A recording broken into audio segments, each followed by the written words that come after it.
आपने बचपन में राजा रानी की बहुत कहानियां सुनी होंगी। मेरी कहानी में रानी नहीं है,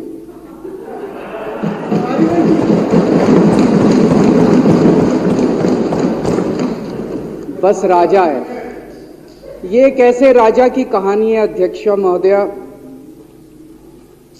जो अनपढ़ था, चौथी पास था, बेहद अहंकारी था, बहुत अहंकार था, बहुत ज्यादा, और पैसे की इतनी हवस थी, इतना भ्रष्टाचारी था, इतना भ्रष्टाचारी राजा था। ये एक महान देश की कहानी है। एक बहुत महान देश था, कई हजार साल पुराना देश। उस देश में एक गांव में एक बहुत गरीब परिवार में एक बच्चे का जन्म हुआ। जब बच्चे का जन्म हुआ तो ज्योतिषी ने कहा, गांव में ज्योतिषी होते हैं, आते हैं, वो पत्री बनाते हैं। ज्योतिषी ने कहा, माई तेरा लड़का बड़ा होके बहुत बड़ा सम्राट बनेगा।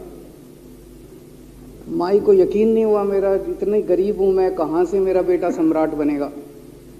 तो उसने कहा, नहीं, तेरे बेटे के ग्रह बताते हैं तेरा बेटा बहुत बड़ा सम्राट बनेगा।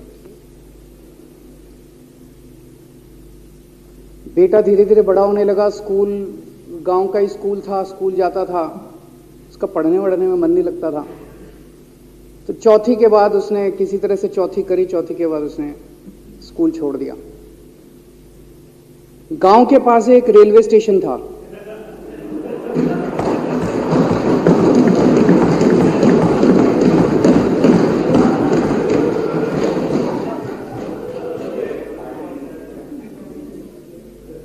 तो घर का खर्चा चलाने के लिए वो लड़का वहां स्टेशन पे चाय बेचता था। लड़के को भाषण देने का बड़ा शौक था। सारे गांव के लड़कों को इकट्ठा कर लेता, आसपास के गांव के भी इकट्ठा कर लेता, सामने वो खाट डाल लेता, उस पर चढ़ जाता और भाषण देता।